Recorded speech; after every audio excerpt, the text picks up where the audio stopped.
Our sponsor for today's video, Amber, offers a modern extended warranty for your Tesla's battery and more without the burden of long-term contracts or upfront payments. Check out the link in the description below to browse their plan options and get started with a free over-the-air diagnostic check of your electric car. And this video is also brought to you by StarCharge, the largest EV charging manufacturer in the world. They are also a provider of residential and commercial battery storage with microgrid solutions.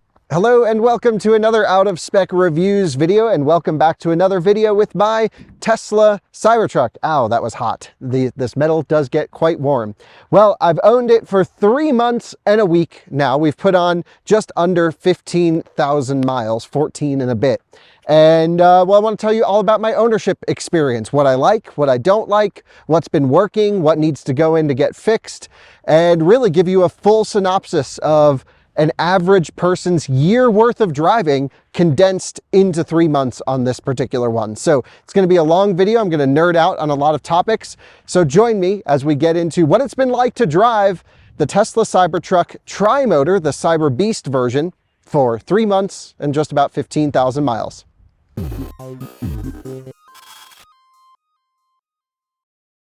Our friends at Chesapeake Climate Action Network Action Fund are giving away a Tesla Cybertruck in their annual raffle. We've worked with them in years past. Our viewers have won vehicles through their raffle. I love partnering with them, and the prize is super cool this year, a brand new Tesla Cybertruck. It is certainly the most talked about vehicle of 2023 and 2024. They're still super rare, and you would have an opportunity to get one of the very first ones, which is super exciting. So all you have to do in order to win a Cybertruck, this is one of the first raffles I've ever heard of giving away a Cybertruck, is head to evraffle.org.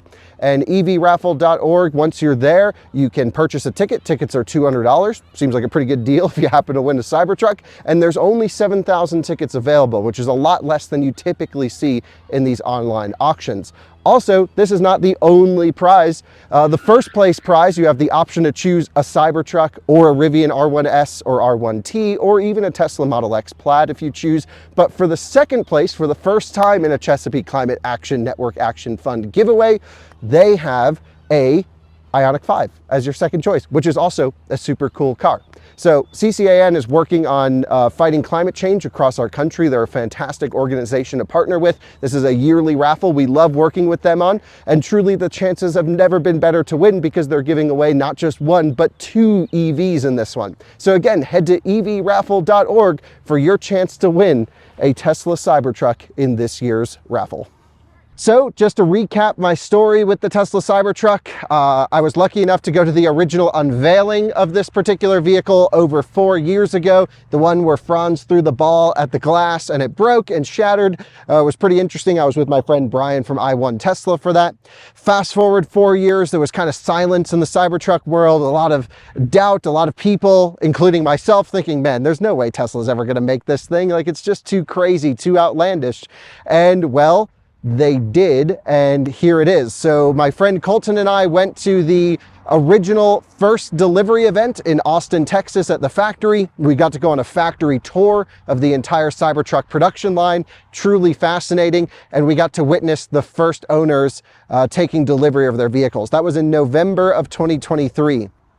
Then fast forward again in January of 2024 this year, my friend Ben, who reached out to me and said, hey, I have a Cybertruck dual motor if you want to do some initial videos and testing. And that was, you know, we were trying our hardest to get our hands on one of these things to make videos for you guys to figure out, is this a good vehicle? Basically to demystify the Cybertruck. We took everyone on a full tour, which did incredibly well for the channel. We did initial range and efficiency and charging tests, and ultimately learned so much about the Cybertruck only for having it for about 3 days, something like that. And the videos did really well, and I was like, okay, there's a lot more Cybertruck interest than I originally thought. Another month went by after our initial videos, and I saw a tweet from Sawyer Merritt who said, hey, if you have enough referral points, you can actually skip the line and take delivery of a Cybertruck. And thankfully, my dad, Out of Spec Dave, who's also here on YouTube and with Out of Spec, had enough referral points in his account. So I sneakily logged into his account, placed the reservation and called him up and said, "Hey Dad, sorry, but I just bought a Cybertruck on your account so we can take delivery right away. And, you know, I'm paying for it, don't worry." But that's essentially how we got this one. And what was really cool about that whole process was they said you could get not only just a Cybertruck dual motor, but also a Cyberbeast tri-motor. And at the time, there were really no Cyberbeasts out there, just a handful of them that had been spotted. And so we were really lucky to take delivery of one of the very first Tesla Cyberbeasts at the Jacksonville delivery center. It was one of the first ones in the country, I'd say first 10 or 15 that were delivered. This is VIN number 146 off the line, something like that. I don't know if they were built sequentially or not, but now you'll see them quite regularly. I have a couple friends that own tri-motor Cyberbeasts, and it's not a rare piece, but we were lucky to have it very early on. Right after delivery, all of this has been documented on this channel. We've done a lot of videos, of course. We took this exact truck and drove it, raced it from Jacksonville, Florida, all the way to San Diego against some of its competition, the F-150 Lightning, the Silverado EV, and the Rivian R1T. We did a 4-truck race across the country, of course, within speed limits. It was more of an efficiency and charging combination, a charging infrastructure test as well. And that series did really well for us. And it was a great way to kick off the ownership of the Cybertruck. And I put just about 3,000 miles on this vehicle, maybe even more within my first week of ownership. It was just no sleep, lots of driving, tons of data. And it was really interesting. And I updated everyone after the first week, after we got the truck back to Colorado. And that's really the last time I've done a full update on this truck on the channel. This is maybe 2 months ago. We've done some other things with it, towing tests, charging tests, off-roading, even a track day. Really a lot has happened in the 15,000 miles since we've owned it. And in this video, I want to tell you about what that experience has been like. I'm going to break it into chapters and categories for you. So I'll have, you know, topics just on the battery and the recharging process, some of the future bi-directional capabilities that I'm excited about. We'll have one on the powertrain, even ones on social acceptance and what I've noticed about other people interacting with the truck over my 3 months of ownership so far, and my experience driving Cybertruck back in January when they were really fresh and really new. So it's going to be a long video. I also have a written article on X. I'll leave it linked below. If you don't have the, I don't know how long this video will be, this enough time to watch the video, you're more than welcome to read the article and skim through to your favorite section, but that's also why I'm putting chapters in this video. So let's get into the ownership review, and also just a review on certain topics after living with this vehicle over the last 3 months and 15,000 miles. By the way, for those of you wondering my lifetime efficiency on the Cybertruck, let's take a look as to how it's doing. Climate off. We'll come here, go to trips. Lifetime 14,266 miles. We've used 7 megawatt hours, and we're at just under 500 watt hour per mile, which is fairly impressive considering a lot of that is high speed and high performance. I'm sure other Cybertruck owners will do better than us, but I also see no major decrease in efficiency with the tri-motor over the dual motor. So, you know, just over 2 miles per kilowatt hour for something that's over 18 feet long and quite capable as a vehicle is pretty impressive. I mean, considering all the towing I've done and hauling, yeah, pretty good overall. Before I get into the main video, I just want to give you a high-level overview. A lot of people don't have a lot of time to watch videos. So if you want my quick synopsis on what it's like to have owned this for 15,000 miles, it's been good. Not much more than that. I mean, I would say it's not been incredible. I've certainly had my fair share of issues with it. Creaks and rattles are a real big theme here, especially on the inside. You know, we have like 4 or 5 different main rattle points. Those will all go in under warranty to get fixed, and I imagine it will get better. I have issues with the battery capacity and the range of this truck, especially while towing, except if I just use it as a truck with nothing attached to it and just as a daily driver, it's certainly adequate and even more than adequate for my needs.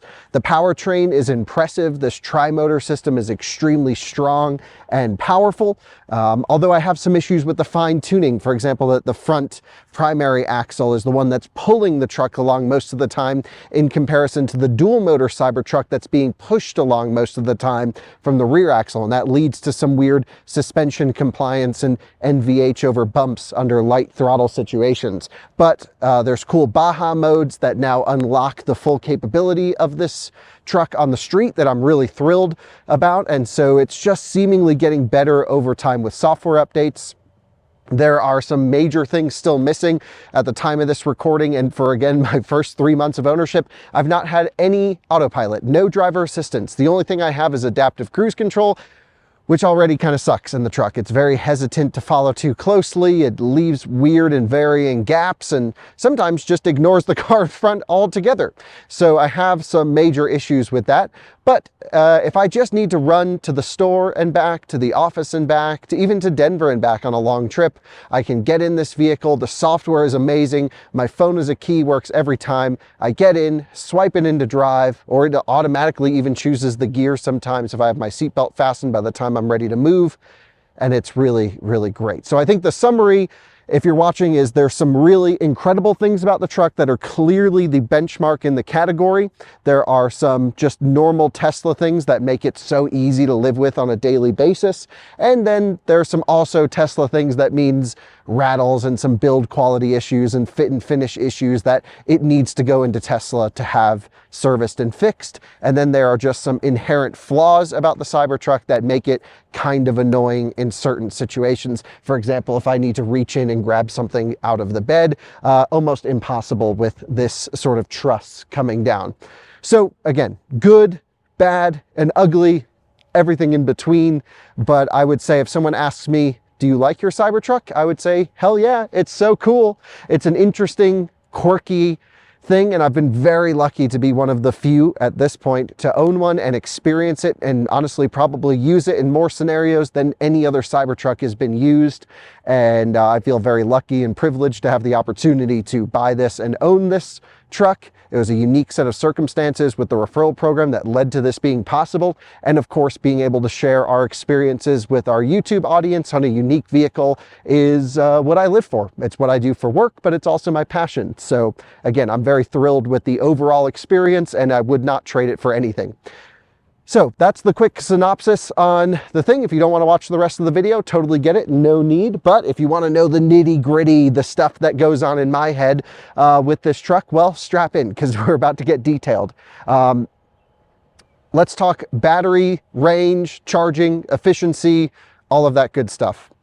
So what makes up the battery pack? For those of you who don't know, it's a 123 kilowatt hour, 4680 cell configuration battery pack. It's wired actually about 820 volts at full charge, about 770 nominal, something like that, and then dips into the high sixes when you completely drain it. That's nice. I like that it's a high voltage battery, architecture. However, no Tesla charging infrastructure today supports native high voltage charging, which means when you plug it into a supercharger, it has to split pack. I'll talk about that in a moment and get more into detail. But let's just talk about the battery itself. The battery itself is pretty impressive from a discharge capability perspective. This truck will run the same 0 to 60 at 100% state of charge, all the way down to about 30% state of charge. And yeah, it slows down a little bit down there, but it's just unlike most electric vehicles that have voltage sag and just really die below even 70%. This thing rips all the way down to low state of charge. And that's really a testament to the 4680 cell, that they have huge discharge power even when drained pretty low. Model Y 4680, very similar as well for that. But there are other limitations that come along with it.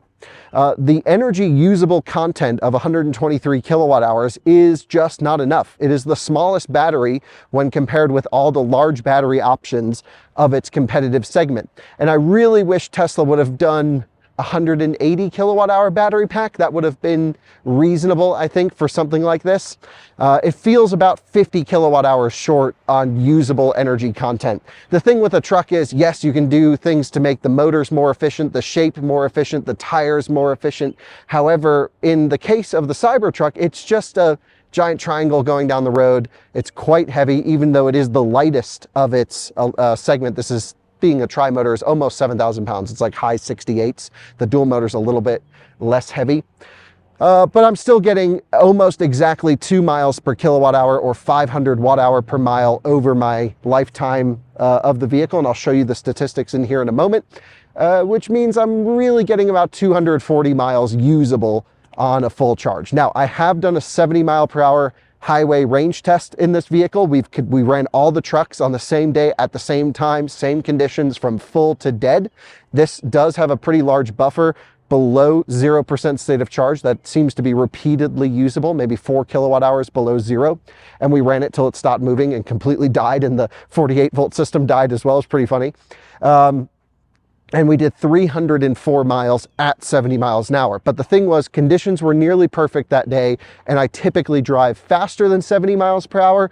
And usually I try to keep the suspension not low all the time. On the highway, it defaults to low, but it rides a little bit rougher. I really like the truck in the medium setting. Right now, it's actually parked in the high suspension setting. For those of you wondering, at the beginning of this video, when I had it squatted, I put it in extract mode and then use service mode to dump out the rear airbags just to get it for a funny thumbnail. I thought that would be interesting and drive some comments. And I lived in North Carolina for years and years and think squatted trucks are hilarious and not safe, but hilarious. So I had to do that. So energy content, not enough. 50 kilowatt hours short. There's a lot of room in the battery pack for more energy, although I don't think it's enough for a double stacker. Perhaps they'll do that one day. I do want to talk about the possibility of a range extender because for me, the range without a trailer is fine. I don't really need more than that. But what I need is towing capacity and towing range. I tow a lot with my electric trucks, and let me show you back here actually. So Tesla's promised that they're going to sell a range extender. And I somehow bought into this enough to pre-order with a non-refundable deposit a $16,000 range extender that's going to sit up there in the front of the bed. Now, to me, this seems like a very un-Tesla approach. By the way, love the tonneau cover, love the bed space. That's all great. The reason I think it's an un-Tesla approach is because you're talking about adding something that's going to weigh plus or minus 1,000 pounds, which is going to eat into your payload. And I have no idea really how it's going to interface with the battery pack. Is it going to be wired in parallel with the battery pack? If that's the case, how is it going to handle split pack charging on supercharging? How are they going to voltage match when you have a degraded battery in a Cybertruck? For example, this one's lost a few percent of capacity already, maybe about 2% since new, and no longer full charges to over 300 miles of range. New, this truck charged to 301 miles. Now it charges to about 294, 296, somewhere around there. And that's not a great way to gauge degradation. We'll do a degradation test after probably 1 year, a proper one, and I'll have a video coming on that. But this whole battery pack in the bed situation, like I just don't know how it's going to be wired in, and Tesla hasn't really shared it. Perhaps it will be an LFP, which will be a different chemistry, which in that case, and really any case, there's likely going to be a DC to DC in between the two battery packs. Otherwise, I just have no idea how they're going to match that additional, let's say 40 or 50 kilowatt hours with the main battery pack and hold the same discharge profile. It'll be interesting to see how they do it. Also from a cooling perspective, will that have its own self-contained cooling system, or will it tap into the Cybertruck's cooling system? Because if you tap into the Cybertruck's cooling system, that means that your existing components need to work harder to then cool additional, heat generation sources, which might mean the effectiveness of the cooling will decrease, which the cooling systems are very stout in this. I've never had an overheating situation in this truck, and trust me, I've tried. That we can certainly get it there, and I intend to do more hot weather testing with it, but the cooling package on this has been amazing, both from a cabin and drivetrain and battery pack thermal loop cooling. It's been wonderful. But this whole extended range thing, and then what happens when I want to take it out of the truck? It's 1,000 pounds. I obviously can't lift that up. So am I going to have to buy an apparatus to take it out to then store it at my house? because I'm fairly certain the Tesla service center isn't going to store the range extended battery. These are all the questions that I have. I go into a little bit more detail in this article I wrote, which is a supplemental piece of content for this video, and really lay out some of my concerns with this. When it happens, if it happens, I'll consider getting it. I've already put a $500 deposit, like I mentioned, so we'll see what happens there. To me, the range extender would be incredibly useful for towing as long as it can charge and make the truck charge even faster. If it's just a DC to DC with not a great cooling package, perhaps it will be limited in its charging performance, which would be kind of a shame, and really limit the usefulness of that range extender. It's also possible they just never do it. We'll see. There's definitely room for them to put a big 200 kilowatt hour battery pack in this truck. And honestly, that's what it should have shipped with for the $121,000 I spent on it. Costs more than the top spec Silverado EV, and that has a 215 kilowatt hour usable battery pack. So definitely frustrating from a capacity standpoint. Let's talk about charging up the battery pack, charging something we cover on this channel very closely and have done so for years and years, and will continue to do so for years and years, as that is one of the most important things about an electric vehicle. I want to start on AC charging. So here we have our NAX port. It's in the wrong place for a pickup truck. First of all, you have to back up to superchargers. Not that this is an AC topic, but you have to, the cables are so short on those, you really got to back this thing right up. And when you're towing, almost no sites have a pull-through location to interface with this. So you have to unhook when you get to a supercharging station. And when you do find sites with a towing spot, they're always taken by a Model 3. So I don't know. I just think a front charging port or a tow package with a front charging port would have been an amazing addition. Lightning got it right. Rivian really got it right by putting it up there. That would have been my preference. Okay. AC charging, 48 amp onboard charger in this one. It's about 11 kilowatt onboard charger. Is that enough? Maybe yes, with the small battery pack. As soon as you start talking about range extender or maybe even bigger batteries to come in the future, I think 100 kilowatt hours is about the biggest battery you should have with a 48 amp onboard charger. Anything above 100 kilowatt hours should have an 80 amp onboard charger. I mean, we're looking at Cadillac Optics, just as an example, which is way less expensive than this truck with a way smaller battery that offers an 80 amp charging capability. So again, for a use case like this, you want to prioritize AC charging as much as possible at the house, at the farm, at the ranch, at your shop, wherever. And because it's so inefficient, especially while towing, I would have loved a larger capacity onboard charger. For my personal needs, the 11 kilowatt is actually fine. I tend to charge my truck to 50% every day. I go up to about 80 when I need to do a long drive to Denver and back, as an example. And of course, I won't ever let the vehicle limit me. I'll push it to 100% when I'm either towing or doing a real long distance drive where I know I'm not going to be hitting a lot of areas with high charging infrastructure that's been installed. So I've always been a nerd on EV longevity, and yeah, so 50% daily charging is what I do typically for all of my electric cars. They like to sit between 25 and 50. And I think actually the Cybertruck manual says anywhere between 15 and 50% is perfect for long-term storage. 30% is what I recommend. What's cool about the Cybertruck though is it's not just an onboard charger. It has a whole power conversion system, a PCS, and this allows for bidirectional capability, which actually included with my Foundation Series Cyberbeast, I get not only the hardware included with the vehicle, I also get a $4,000 credit towards installing a bidirectional charging capability. And this is really exciting to me. Now, I would have installed this in my house now or in our office. However, I don't think it works at 208 volt rated locations, which is what our office is. And Tesla wanted to do the launch with us. It was a very interesting email I got from their press department. We've worked with them a couple times, and they're like, hey, do you want to, install all this ahead of the launch? And then you can post your video about how the bidirectional stuff works when we unveil the software of the bidirectionality. I thought it was really cool that the company wanted to work with us like other automakers do to present a product on the unveil. And we thought about it, but we actually denied the request. And I've also delayed my installation for the bidirectional hardware because I'm moving in about a month and a half. And I didn't want to put all that cost and stuff into my existing house. I'm like, we'll just put it all in the new house. So you'll have a video coming where I am going to install the gateway module and the bidirectional capability and run this truck, or run my house off this truck.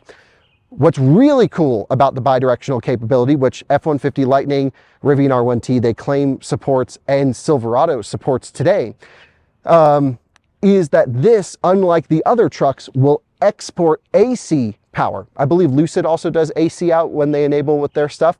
But this means that to the homeowner, you only need a gateway that's about a few $100s or $1,000 or something, rather than a $7,500 maybe minimum cost for an entire system with an inverter at your house that GM and Ford require. What's cool is the inverter's work is on board. I've already paid for that power conversion system included in the cost of the Cybertruck. Now, there's a lot of debate about the future of bidirectionality. Is it going to be AC out or DC out?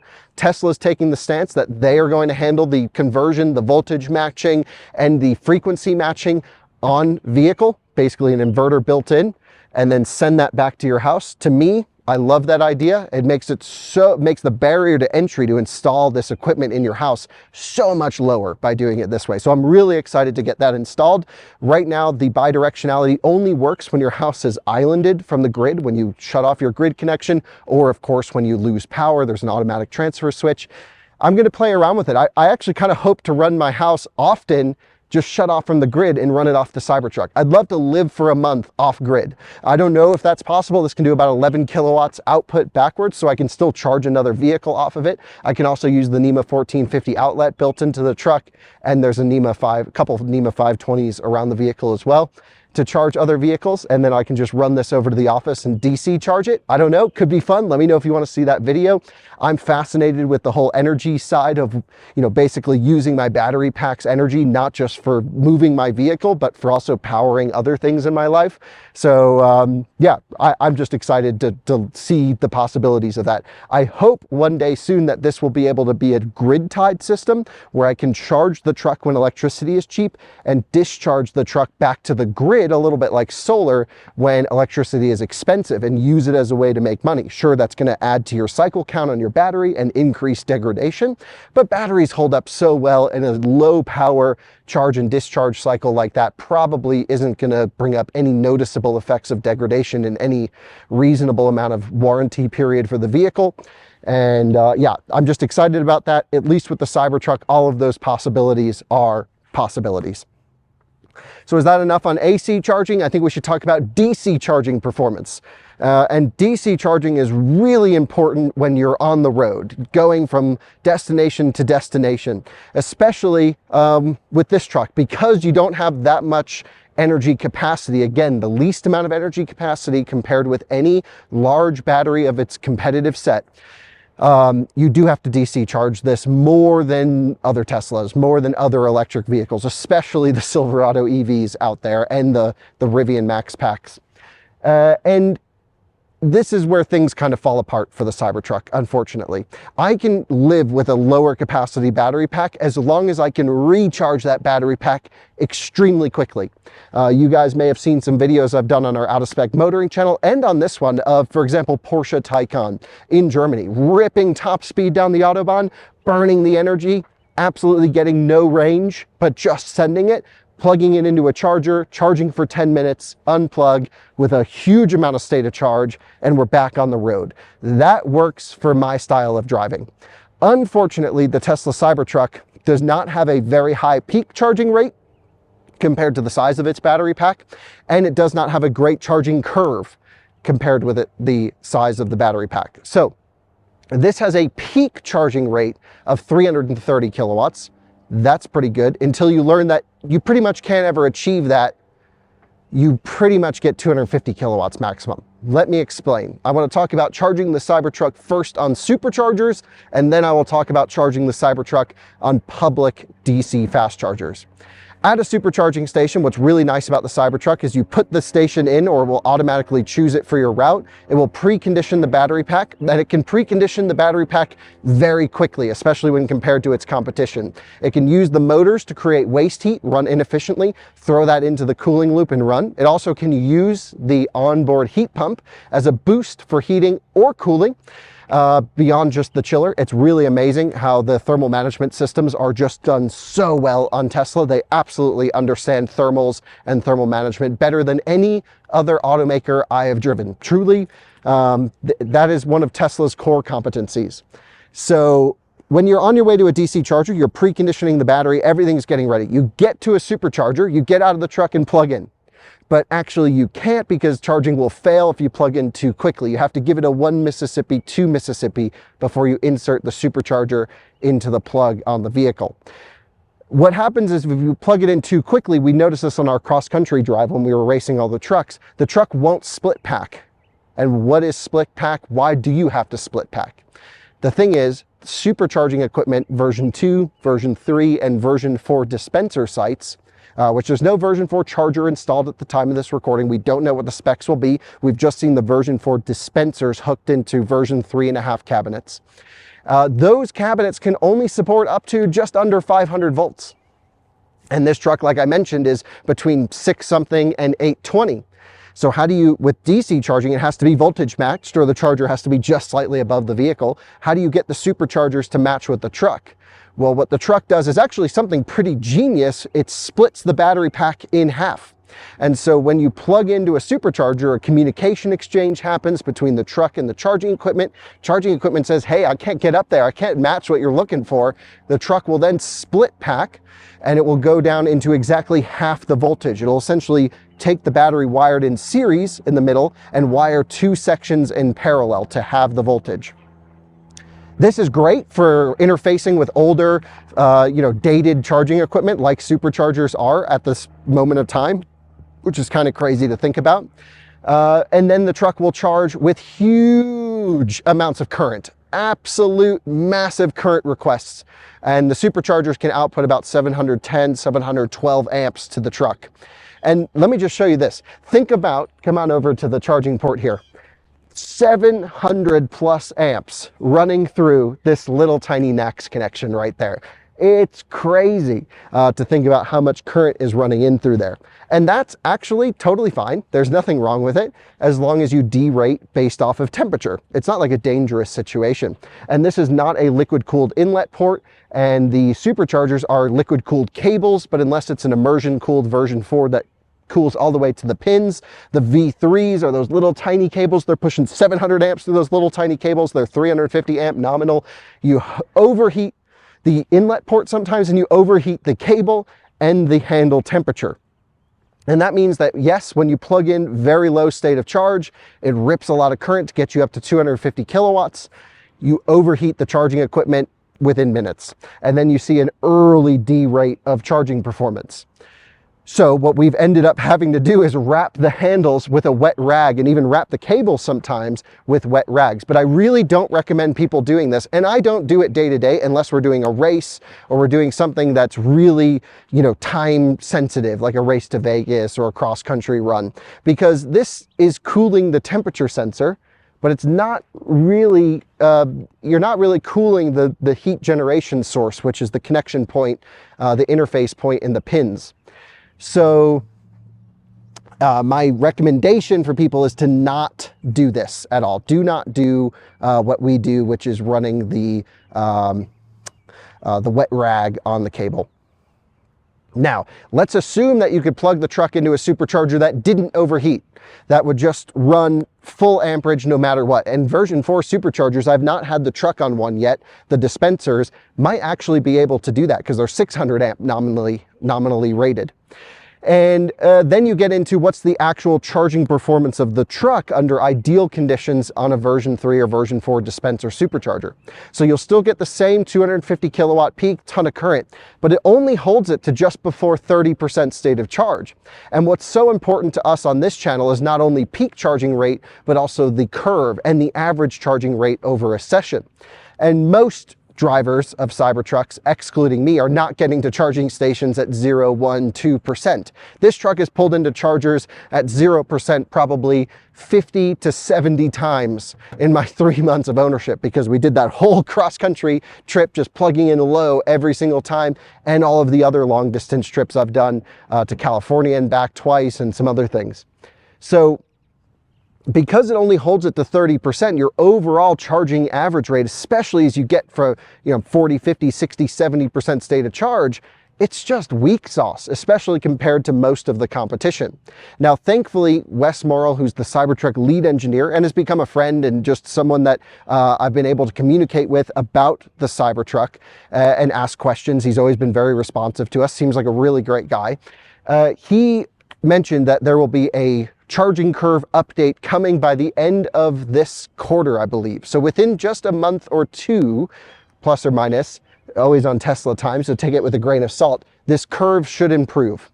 And that to me is the make or break as to my use case of the truck. I really hope they give us a meaty curve and that it can hold that 250 kilowatts to at least 50% state of charge before derating. And the truck really needs to have much better charging curve. Now, what about other chargers when you don't want to plug it into a supercharger? That would be public charging the Cybertruck. Originally, when I first got my truck, it was almost impossible to publicly charge this. I used to have to dismantle the side fenders here to get the CCS adapter. I can show you that in here. To get the CCS adapter to interface with the charging port. And it's actually covered in chocolate. We just had some spillage. So Alyssa's standing back here in the shade. I'll come over and show you the charging port. Were you burning up in there, Alyssa? The phone was burning up. Okay. Did it for the phone. That's right. This is the crazy string of adapters that I've created to charge on a public charger. Now this does not interface into the charge port. I'll show everyone that, because the fender, this crashes into the fender before this can interface with the charging port. The thing is, that's a good thing, because this adapter is only rated for 500 volts maximum. And again, I mentioned the truck goes up to 820 volts, which is way outside the rated operating range of this adapter. So I'm actually okay that it doesn't fit in the truck.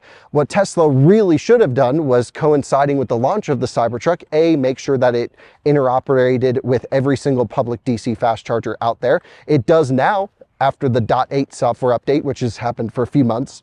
So it works perfectly fine. But the only way to really make this work and fit within the guidelines of the charge point operator requirements are, they say you have to use the factory provided CCS to Tesla adapter.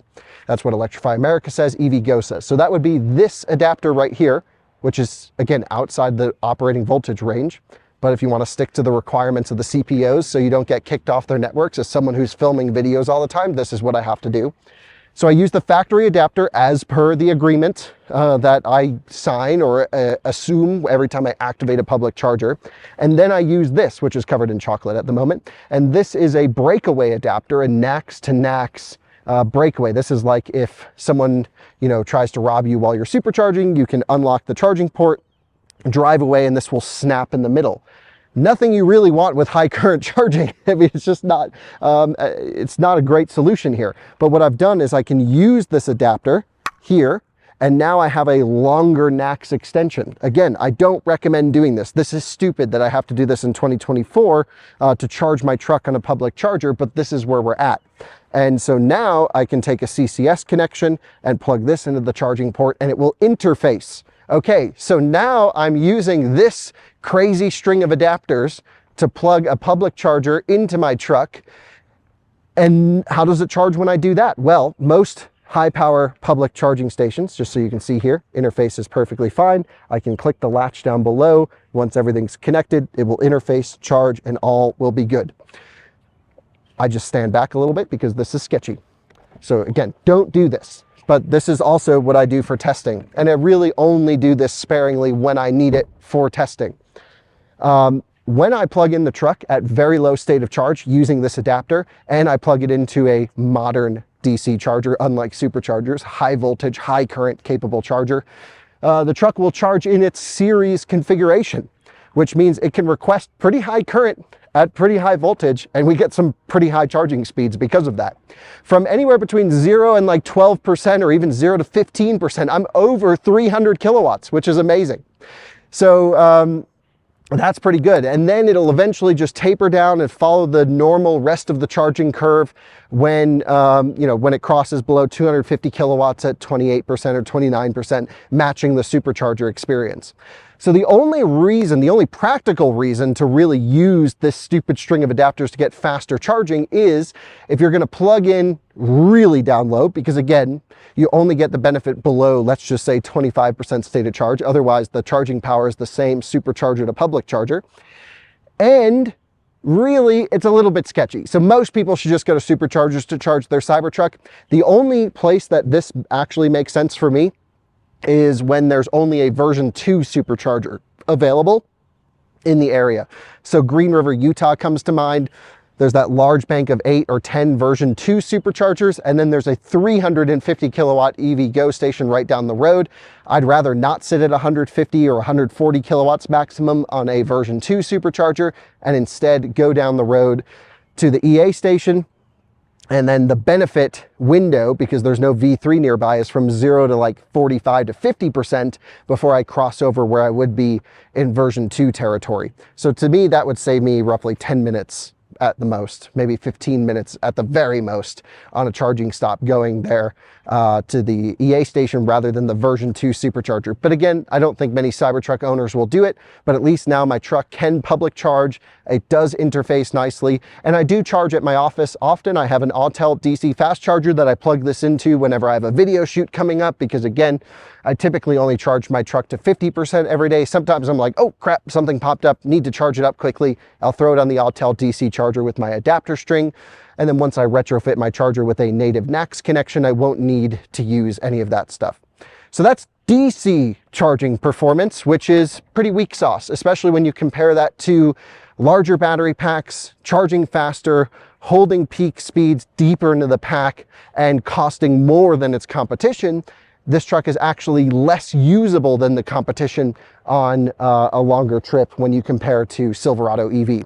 And we've actually proven that, because I took all 4 of the main electric trucks on sale in our market, Rivian R1T, this one, Silverado, and F-150 Lightning, and I put the same trailer on the back of each of them, towing about 6,000, maybe 6,500 pounds, and we drove from Denver to Grand Junction and back over the Rocky Mountains twice.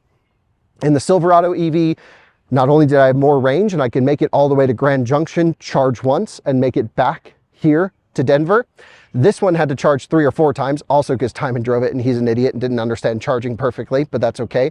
But even if you were to optimize this truck, it was a 3 charging stop situation, and that's 3 times you're unhooking, you're waiting at the charger longer because it charges slowly, and it's just kind of a pain in the butt when you compare it to the Silverado EV, which is clearly the electric pickup truck benchmark in the category, and I will reiterate again, costs $20,000 less in the top configuration than my top configuration Cybertruck Foundation Series. Now, just a note on pricing, I paid $121,000 for this particular truck.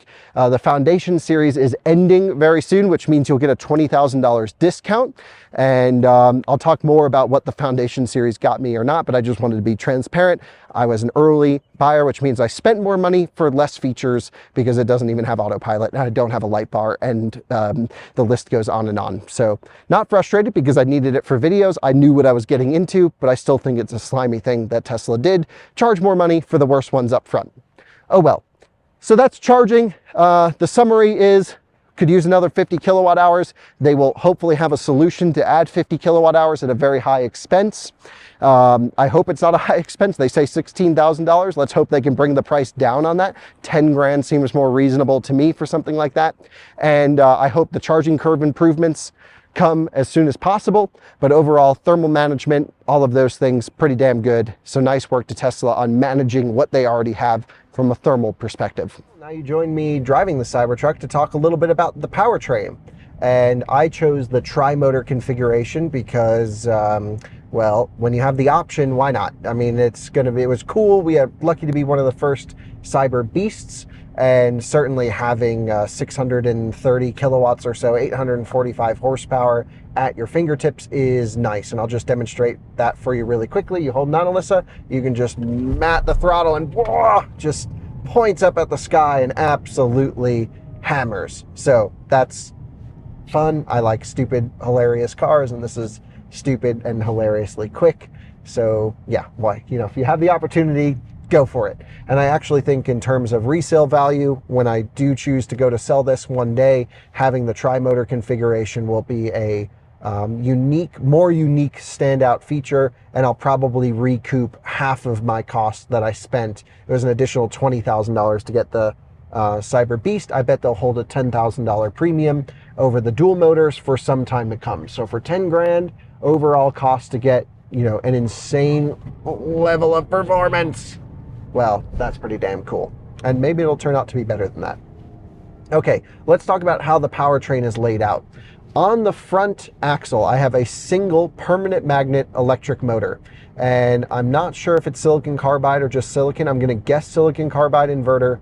And it also has a physical differential locker built into that. It's a 3-in-1 unit, which means it has the inverter, the drive, rotor, and stator, and the gearbox all in one housing with a physical differential, but no physical park lock. This vehicle does not have any park locks or parking pawls. Park is a electronic parking brake only, which is a problem when I'm towing on a steep grade. I'll get a message that says, hey, the parking brake's not strong enough to hold the vehicle, like park on flatter ground. And I showed that during my rustic ring towing test, that is an issue for Cybertruck when compared to other vehicles. These people literally just slowing down so they can get a picture of Cybertruck. That's still happening even months after they have gone on sale. You know, we're 9 months after start of production. They're all like looking out the window, holding up traffic to get a video of this thing. We'll talk more about social acceptance later on in this video. On the rear axle of the Cyberbeast, there are 2 independent electric motors that are induction motors. And to me, it makes sense to always have a single or one permanent magnet motor as part of a system, and the rest of them being induction motors. The reason is permanent magnet motors have the magnets literally on the rotor, which is why they're permanent magnet, and they always create an electric field when they're spinning, which means there's no way to shut them off. If you want to free spin a permanent magnet motor, you need to control the forces in that motor and typically apply a little bit of current, or you will get back forces, back EMF, or eddy currents that happen when you do nothing with the motor, and means that you know, there's always going to be essentially some losses to free spinning a permanent magnet motor. And you can be very efficient about that. Tesla Model S Plaid is a tri-permanent magnet motor system. Lucid, for example, dual and tri-permanent magnets as well. So there are ways to make it work efficiently while cruising. But in general, having an induction motor, like the rear of this unit is, means that you can just shut them off. And the only losses that you'll have, the drag losses, will be basically gear train bearing losses just from everything being connected. There's another approach, the approach that Rivian takes, which is to use all permanent magnet motors, but then to physically clutch disconnect the motors from the drive wheels when they're not needed. So under light cruising applications, for example, Rivian will disconnect their secondary axles in conserve mode, or just in automatic recoupling and decoupling, depending on the generation of the truck, and it will use a single or dual permanent magnet just to keep the vehicle cruising along. So that's another way to reduce gear train losses even further, because at least in this system, yeah, forward collision warning is very sensitive in Cybertruck as well. It's always been like that. I really don't know why. But with the Rivian, the induction motor, or the quad permanent magnet motor or dual permanent magnet motor setup, uses expensive, hard to tune, and not great for NVH and drivability automatic clutching, which I'm not a fan of. In the case of the Cybertruck, the only downside of having a layout like this is the front permanent magnet motor means you're always being pulled along. So it's a very front wheel drive experience, especially under light acceleration over a manhole cover like we've just dipped into, will result in a wheel hop, a wheel slip, and even a wheel knocking motion when you go from that low mu to high mu surface, and it reconnects and it creates a shock in the driveline. And it's fairly unpleasant and fairly annoying, especially when you are in the rain, or if you stop on a dirt path, the front tires will spin, pulling away from a launch, and you're like almost like dealing, and this, I'm just talking about leaning into the throttle a little bit.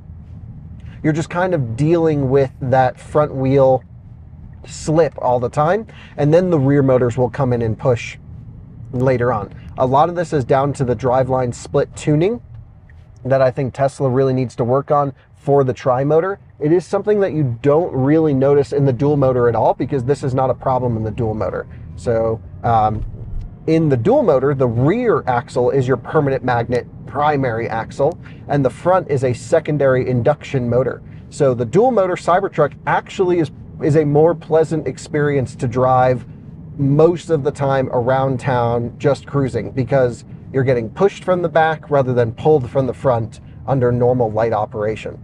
Now, with this dual induction system in the back, there are other benefits to running induction motors. For example, lower cost, higher service life. One downside of running induction motors is typically a larger drive unit itself, but this is a truck with plenty of space, so that wasn't a huge concern. You can see a Model X right there next to us. Sometimes they would like to drag race. I don't know. I was going to show you how quick it was in comparison to Model X, but they did not want to play. So yeah, I mean, basically the compromise here is the front pulling around. Other than that, the tri-motor is pretty cool because you get all that power, and the rear induction units really do work with torque vectoring now, which was not the case when I first took delivery of the truck. When I drive the truck in Beast mode, just driving around normally like this, I have it in Beast, and I typically keep the suspension higher and backed off. When you dig into the throttle, the rears really wake up and push the truck. But when you're driving it quickly on a mountain road, which we live just at the base of the mountains, and I've had the truck on Angeles Crest and did a write-up, and I'll leave that linked on my Instagram profile about how I thought the truck drove in the canyons, and it really drove extremely poorly from a performance standpoint. And a lot of it was just software. It was just like super locked down. It wasn't doing torque vectoring. The ESP systems were all locked down there. We'll talk about performance a little bit more in a bit. But now with the new off-road setting, which I can't go into unless I'm parked, I can activate Baja mode, and Baja mode now allows for the suspension to be in standard ride height, which is what we're in right now. And it will also allow torque vectoring, back the ESP off, and it'll allow me to send the slider to use more of the rear motor. So I can tune out some of that front wheel driviness, make the rear motors work more of the time, and it changes the whole balance of the Cybertruck. And then I can get it into a corner, accelerate out, lean it on that rear axle, and use that single motor on the outside of the truck to really push the vehicle along. Continuing on powertrain, there's a couple limitations, of course, when you do individual motors on a particular axle with no mechanical connection between them. It means that you cannot transfer the total axle torque to a single wheel, which you can with a differential locker. So on the front axle of this vehicle, let's say I'm off-roading and I put a wheel completely in the air and I can only transfer torque to one tire that's on the ground. Well, with a differential locker, I can actually take the power that typically would have been split between those two wheels and now transfer all of the torque to the tire that absolutely needs it. And from an off-roading standpoint, this is a really beneficial thing for electric vehicles, because electric vehicles struggle from something called stall torque. And stall torque is the effect of getting an electric motor from 0 to 1 RPM. And imagine you're pushed up against a curb and you just need to climb the curb, or pushed up against a rock and you need to climb that rock. Having a single motor do that is sometimes difficult. So a physical differential locker to transfer torque laterally is a very nice benefit that I have with this system. And then I also have the individual motors on the rear, which are seriously nicely sized for a truck of this nature. And I have not run into any stall torque issues on even the single motors in the rear of the Cybertruck. And they just seem to really get you from 0 to 1, which is tough for an induction system to do. It requires a lot of current, a lot of thermal management, especially crawling at low speed. And there's still more off-roading to do. I'm going to take the Cybertruck and run it in our hill climb challenge. We'll talk more about this in the layout, but I have no issues with the individual stall torque motor on even a single motor in the rear of this truck so far. And I've done more off-roading than probably most Cybertruck owners.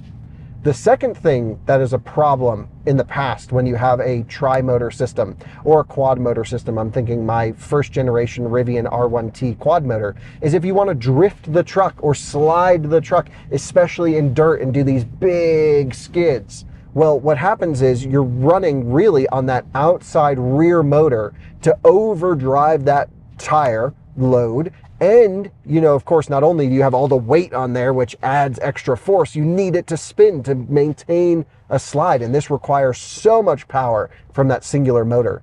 And in my Rivian, the motor overheats, boom, like this. I can get a couple slides, a couple laps of a track, maybe if I'm lucky. And then the inverters are in the red, everything's overheating, and it's just trash. No way around it. The Cybertruck can maintain huge skids, big longitudinal loads, lateral loads being pushed into that tire with hard throttle application, with all the weight on the outside tire, with that single rear induction motor on the outside, overdriving with almost no thermal limitations whatsoever. And one of the reasons for that is it's an oil-cooled electric machine, which is wonderful. And it also has a oil to water heat exchanger, so the glycol can run and be run through a chiller, and you can even have a chilling effect sent to the drive unit to chill to sub-ambient if you need to. So I really love Tesla's thermal management, again, showing that they're better than anyone else in the industry.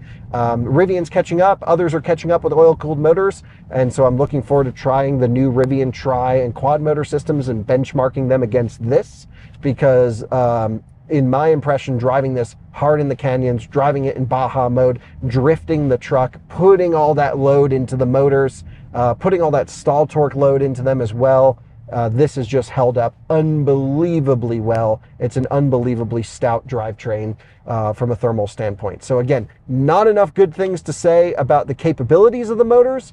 My request to Tesla would be that they tune them better, especially for the tri-motor configuration where it's not pulling itself along all the time. For example, I'll even accelerate just slightly over these railroad tracks and you'll see the NVH impact. So some throttle and then just boom, boom on the front. And you'll even hear the motor spin up a little bit. And then it uses its fantastic traction control system, which is using longitudinal wheel slip control in the inverter rather than as a separate module. So it can happen quickly and respond very nicely, but you can have an auditory impact because that front motor is quite loud.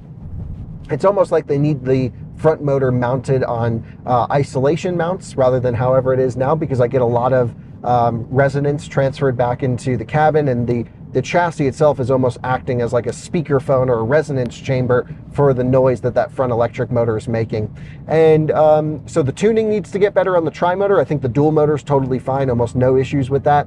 Another thing on the tuning is the Beast mode, which I, again, keep my truck into most of the time, has a really aggressive throttle tip-in that's hard to modulate off the line. I much prefer Plaid mode or even my Model 3 Performance that has a much better pedal map, but it's new for Tesla to have a bottom hinged accelerator pedal rather than a top hinged, and I think they need to adjust some of the pedal mapping just to make it a little bit smoother for especially a new driver who's not used to such a aggressive throttle tip-in in Beast mode. I think it's almost dangerous at times. You'll just jolt off the line from 0 to 1. So yeah, the tuning needs to get better, the throttle mapping needs to get better, and I think in terms of that tuning, if they can just at 0 miles per hour or maybe between 0 and 15 miles per hour, use those rear motors, back off the front a little bit and just make it rear biased, or even a 50-50 torque split would be great. And that would solve a lot of the problems here. From my side, it's all just down to the tuning. And since there's so many more dual motor Cybertrucks on the road than tri-motors, and most people honestly who bought a tri-motor are like celebrities or not super nerds like I am that are like, you know, into the fine tuning of this stuff, no one seems to be complaining about it, but I think they still need to just dial it in a little bit more. But other than that, wow, the powertrain, the efficiency, the day-to-day response of this system is truly wonderful. And especially when you drive the truck in Baja mode, it's absolutely cool. Because if I go into this corner and just mat the throttle just to show you guys, nothing happens. It's just all understeer, sit on traction control, front motor's trying to pull itself along. But if I was in Baja mode, I could just lean it on that outside rear tire, use that induction motor, balance out the truck, and have a lot of fun. So I love the powertrain. Can't wait for the tuning to get dialed in. And so thanks for watching this section of the video, Tesla. If you need any help dialing it in, happy to make more formal suggestions to you on what I'd like to see my powertrain do. So this is the next category of the video where I'd like to talk about steering, braking, chassis, tire, and just overall the setup of the vehicle from a handling perspective. I realize most people probably looking at buying a Cybertruck are more concerned with software and YouTube connectivity and, you know, can it get you to your nearest country club? The answer is yes, we're at one right now actually.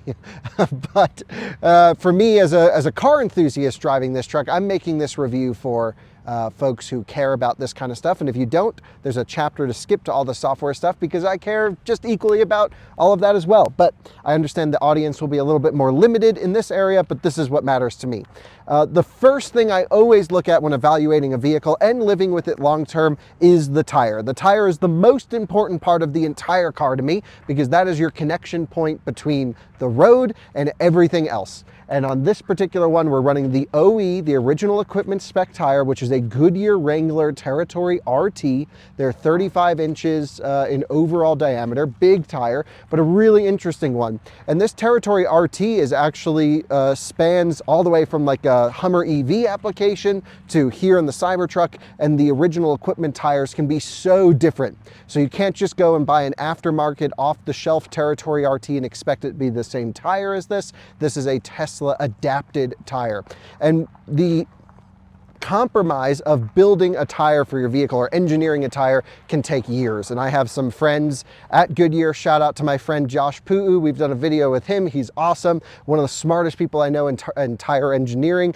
Just spending a week at Goodyear's proving grounds really showed me or opened my eyes as to how little I know about tire development and how much more I still want to learn. But I can already tell just from my limited experience in tire evaluation, some of the goals, I would say key criteria Tesla was working with Goodyear for on their 35-inch all-terrain tire option. There will also be a Pirelli all-season option on the Cybertruck, except that has not gone into production yet, at least that I've seen. That certainly will help with range and maybe even some on-road handling where this has to give a little bit of compromise. It's important to note that over my 15,000 miles of usage on these tires, they are pretty much worn out. Not completely, there's still enough tread, but on the sides here I've worn the tread blocks down.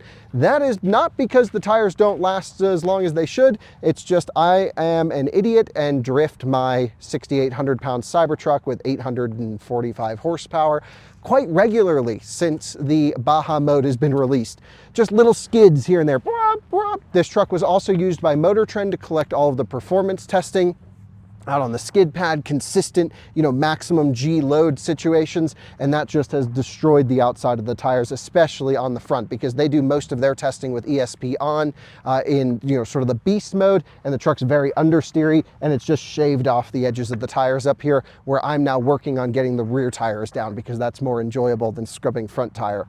So don't expect your tire life to last 15,000 miles. They'll probably go longer for a normal use case, but I just had to mention that these are not looking in their prime, and I have to order another set of OE tires for testing and comparisons. So the key criteria that Tesla and Goodyear were probably looking at when they were developing this tire were first design, no question.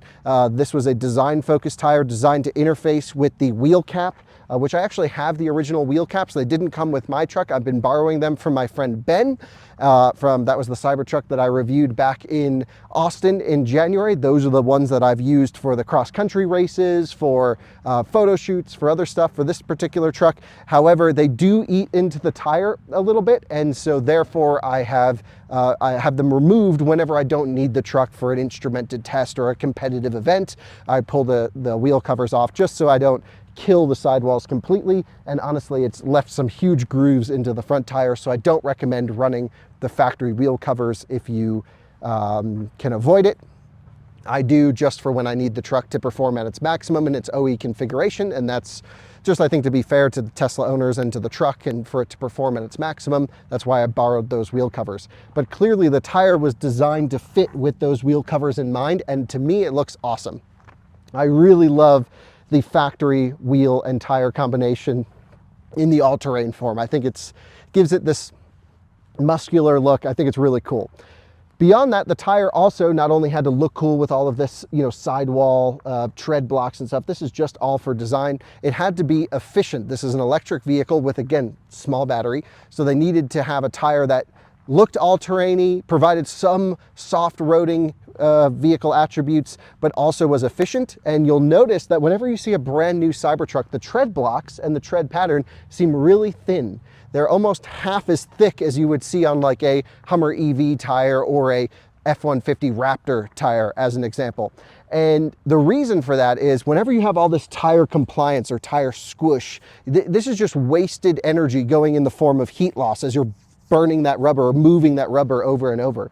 And so having a shorter tread block probably means less tire life than a typical all-terrain would give, but also means better efficiency and better response. Keep in mind, most reviewers driving the Cybertruck, most car owners, probably aren't doing hardcore off-roading with this truck. They want the look of an off-roading wheel and tire with the benefits of a solid and responsive on-road handling characteristic. And so going with that design with a shorter tread block probably led to those characteristics that Tesla and Goodyear were trying to get out of this particular tire. I think they look great. I think they perform fine for general light off-roading. You can air them down a bit. I'd probably air down to 30 to 35 PSI for off-roading, something like that. The standard factory pressures, I want to say, are 50 PSI. Let's take a look. Yep, 50 front and rear. Sometimes I get it confused. My Rivian's 48, this is 50. And so, they're just running huge pressures for the weight and everything like that. It just makes sense. The downside of this particular tire is it is not a three-peak mountain snow, slush rated tire. This is a tire that is not going to work well for me in the winter time here in Colorado. I will have to switch to a probably Nokian, just because they sponsor out of spec, but a Nokian winter tire that's load rated in this sizing configuration. I should also mention that this tire, every tire is a compromise as to what you're going for. This is incredibly quiet on road, responsive, and provides amazing rolling resistance attributes for the Cybertruck.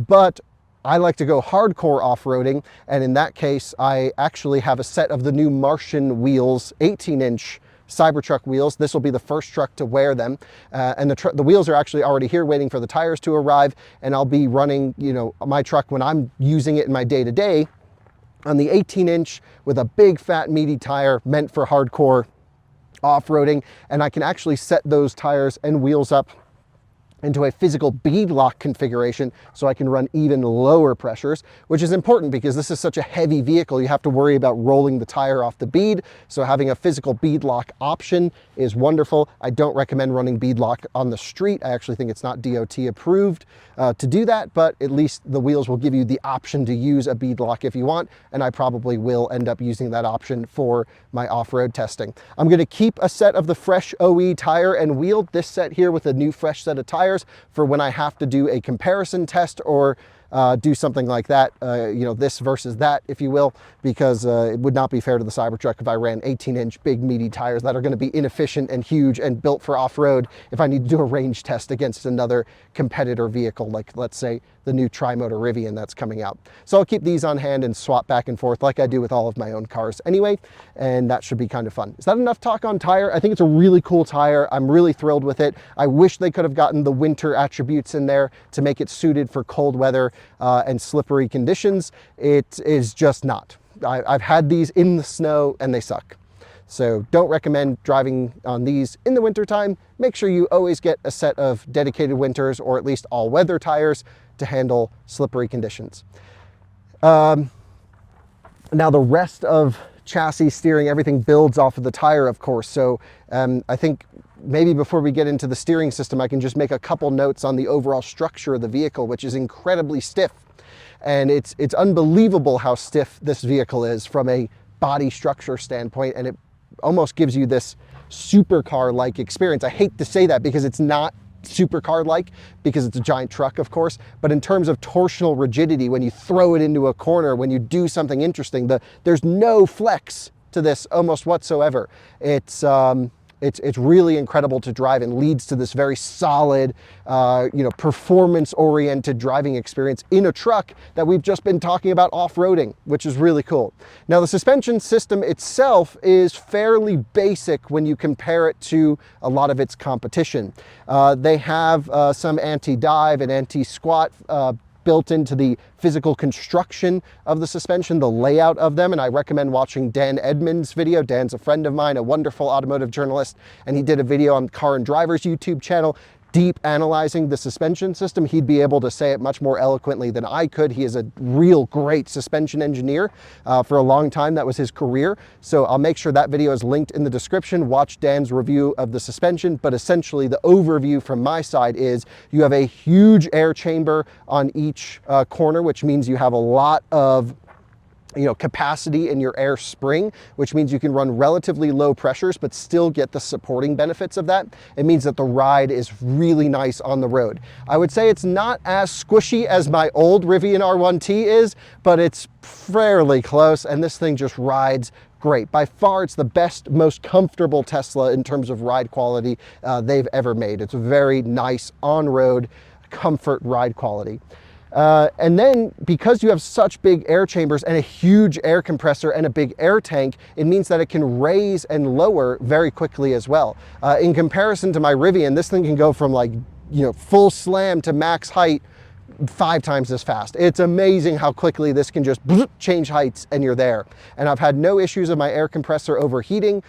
So far, I'm not one of those that uses the kneel function where it drops when I put it in park. I think that adds wear and tear. I'm not adjusting my suspension all that often. I just like it to stay medium or high. It defaults to low on the highway. If I could raise it up, I would. Now, the downside for this suspension comes with its roll control in terms of roll stiffness adjustability, because it has massive meaty sway bars front and rear, and they are physically connected. There's no sway bar disconnect, and again, it is a physical metal bar that is running cross car front and rear. To me, this truly indicates that the Cybertruck is not intended to be an off-road vehicle first. If you look at any hardcore Jeep, if you look at Rivian, they use either 2 different forms of sway bar adjustments. The first on the Jeep side is they have physical metal bars, but then there's a sway bar disconnect. Bronco has the same thing. Bronco, you can actually do sway bar disconnect under load, which is pretty cool.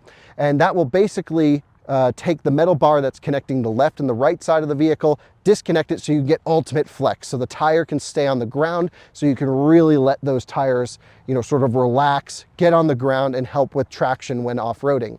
With the Cybertruck, the problem is you end up lifting a wheel quite often. And because it weighs a little bit more in the back than the front, especially the tri-motor version, you're always kind of lifting the front wheel up.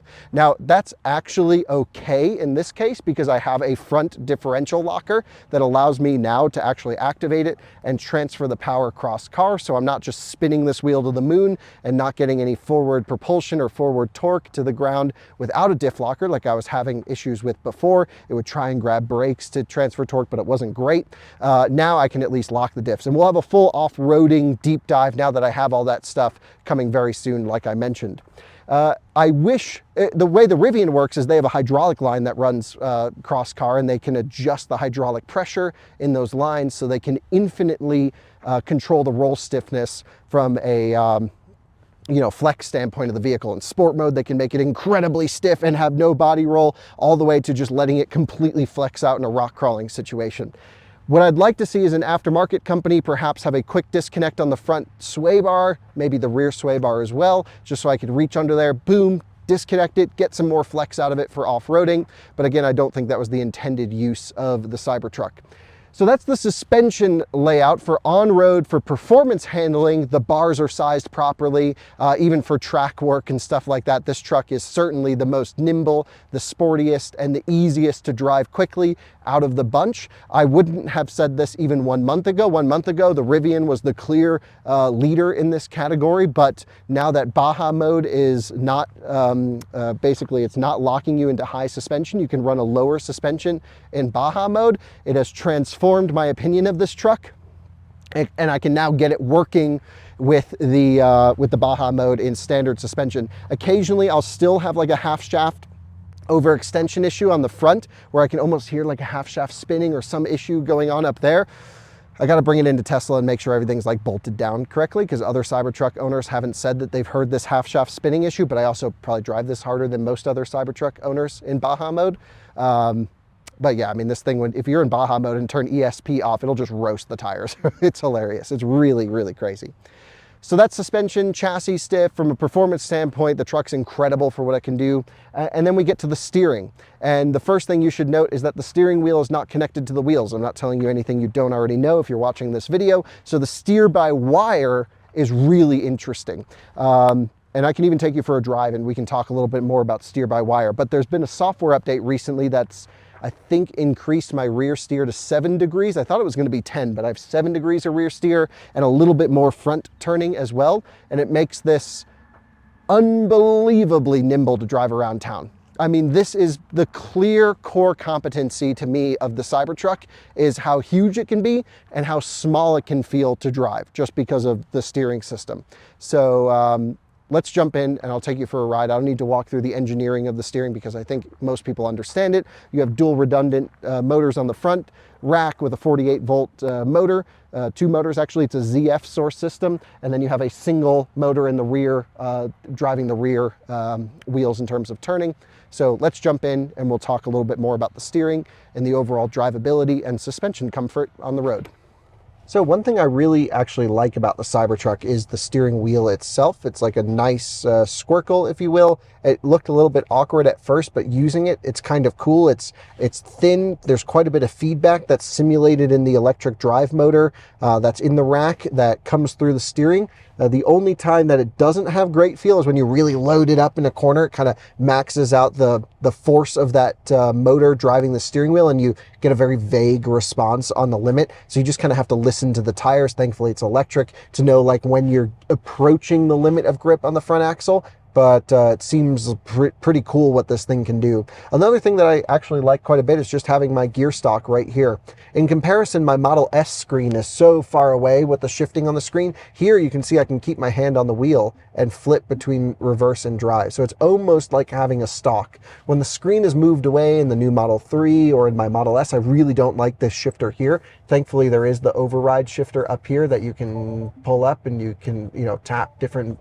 Got to put my foot on the brake to get it reversed. I never used that.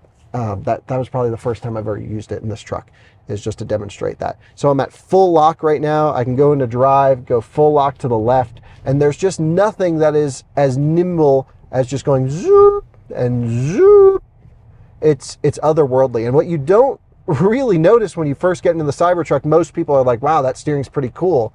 But you don't notice the benefit until you actually get into another vehicle. Like if you get into a Silverado EV or a F-150 Lightning or a Ram or something, and you get into one of those and you're like cranking the wheel. And in this, I'm just going whoop, straight. It's just like these little tiny inputs that I'm moving this giant, you know, 18 point something feet long vehicle around like nothing. I mean, this is one of its core competencies is the steering system. I really, really love the steering in the Cybertruck.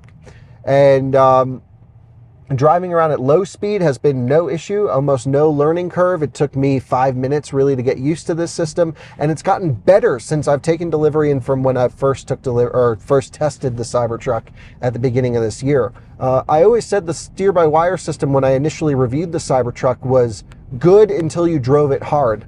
And now I would say it's actually good almost all of the time. Even when you throw it into a corner, the ratio doesn't seem to change as much with speed. It's a lot more predictable. I know exactly how much steering I'm putting in, and it's definitely like a much nicer overall software setting for the steering. There's still one awkward situation that I can get the steering in, which is when I'm, again, in Baja mode, sliding the truck around. Sometimes with a counter steer, I don't really know how much naturally to put in. Like if I drive a Rivian or even an F-150 and I'm sliding it around, I can pretty much just counter steer without even thinking about, just naturally know, okay, you know, muscle memory, this is about how much counter steer I need to put into the slide. This is like, okay, you get a big slide on and I have to just like keep adding steering until I feel it grab and catch and be like, oh, okay, that's where it is. So you almost have to guess with your input when sliding. And so occasionally that leads to an initial input of overcorrection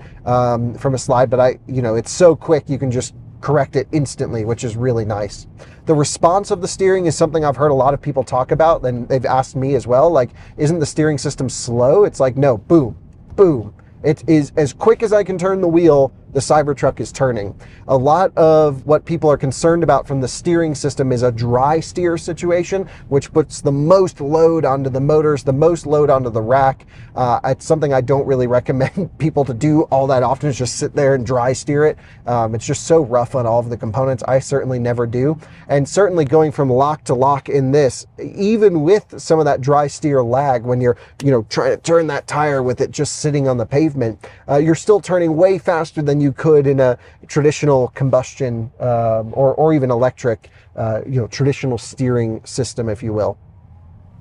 So I think that's enough on steer-by-wire. Most people get it. Once you get used to it, you don't even think about it anymore. It's just really nice. Again, the one improvement I'd really like to see is on towing. You can see just how much the truck moves by turning the wheel a little bit. That ratio does not change in tow mode. And I'd really like to see Tesla slow down that on-setter tip-in response when towing, because it can induce, especially with a not properly loaded trailer and load, it can induce some sway and some just bad things. And so I'd like to see just a slower tip-in into tow mode, and then you can progressively ramp up steering angle when I come, past 90 degrees or something like that. You can really crank up that full lock action. Suspension, we should talk about the comfort of the vehicle, which is, aside from one or two weird edge cases, incredibly comfortable. This is a vehicle that you can cover a lot of miles in very comfortably with no issues. The seats are great. The seating position is wonderful. The suspension, because the chassis is so stiff and you have those big basically air chambers for each side, really allows the truck to work.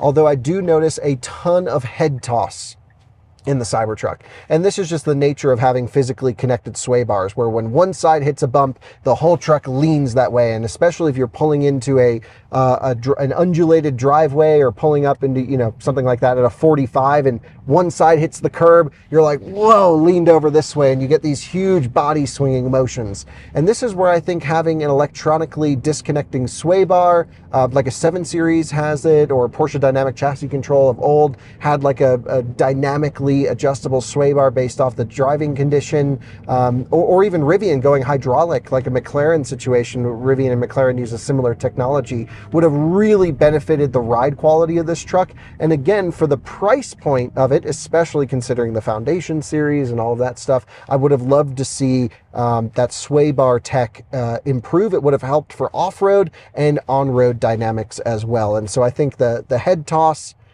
thing is really exacerbated in this vehicle, because the rest of the suspension is so soft. You're sitting quite far away from the road. You're quite high up, so you're kind of always going down the road like this. And I would have just loved if they could isolate each individual wheel movement so it didn't infect the rest of the body motions of the vehicle.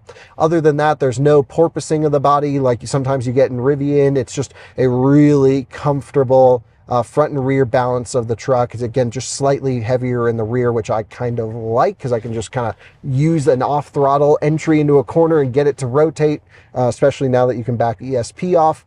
So for me, in terms of sportiness, in terms of daily comfort, it's amazing. The only other thing I'll complain about on the suspension I already mentioned is because it's really limited to the Cyberbeast. What I have is when I hit a manhole cover under medium acceleration, I get a big jolt, a big NVH, a big input into the chassis of the vehicle, and it just makes it very upset and feel very unpremium and unpleasant over a bump when you have a wheel slip condition.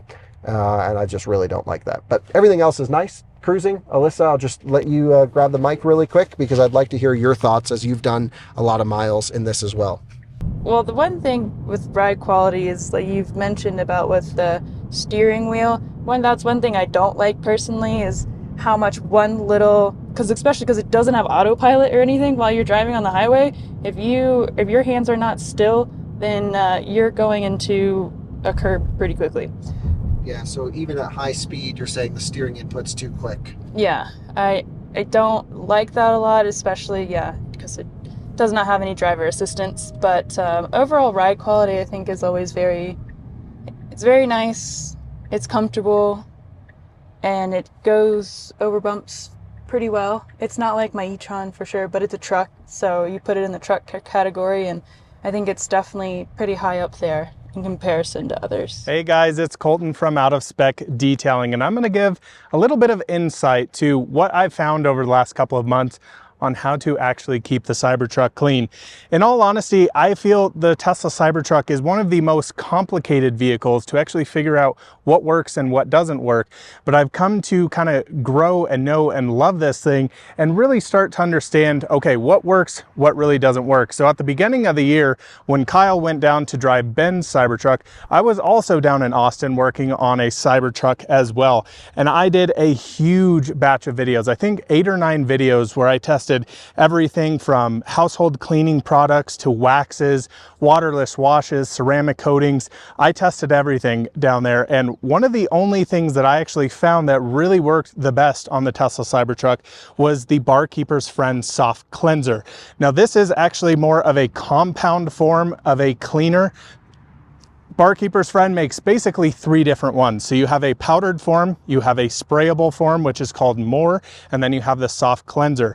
And what I found is doing the soft cleanser brings out the brightness in the actual stainless steel here, getting rid of fingerprints, any stains, especially the big rust marks that everybody had talked about, which is of course not rusting. It's industrial fallout. This is something we deal with on painted vehicles, especially white vehicles. You get these bright orange rust spots all over it, and really makes it a kind of a pain in the butt to clean.